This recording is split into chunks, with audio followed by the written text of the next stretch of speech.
ఆ పునాది మన తరాలు చూడాలి. విశ్వాసం అనే గింజను నాటేవో లేదో ఒకసారి చెక్ చేసుకో. ఇంకా ప్రభువుని నమ్ముకుని రక్షణ లేకుండా లోకానుసారమైన జీవితాన్ని జీవిస్తా టైం ఉంది నేను మారడానికి, టైం ఉంది బాప్తిష్యం పొందడానికి, టైం ఉంది సంఘానికి వెళ్ళడానికి, టైం ఉంది నేను సేవ చేయడానికి. ఇవన్నీ తప్పు. దేవుని దగ్గర నువ్వు నాటబడితేనే ఈ వాగ్దానాలన్నీ నీ జీవితంలోకి వచ్చి నిన్ను, నీ కుటుంబాన్ని, నీ పిల్లల పిల్లల పిల్లల పిల్లల తరతరాలుగా నిన్ను దేవుడు దీవించుకుంటూ వస్తాడు. ఎప్పుడో తెలుసా?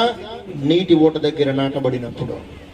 యాకోబు ఆ రాత్రి కొట్టబడ్డాడు కాబట్టి, యాకోబు ఆ రాత్రి ప్రభువును కలుసుకోగలిగాడు కాబట్టి ఈరోజు దేవుని నమ్ముకున్న పిల్లలందరూ కూడా ఇజ్రాయేలు సంతతిలోకి వెళ్ళిపోతున్నారు.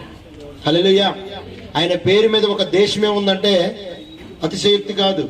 ఎస్ఆర్నో ఆయన దేవునికి లోబడ్డాడు. ఆ రోజు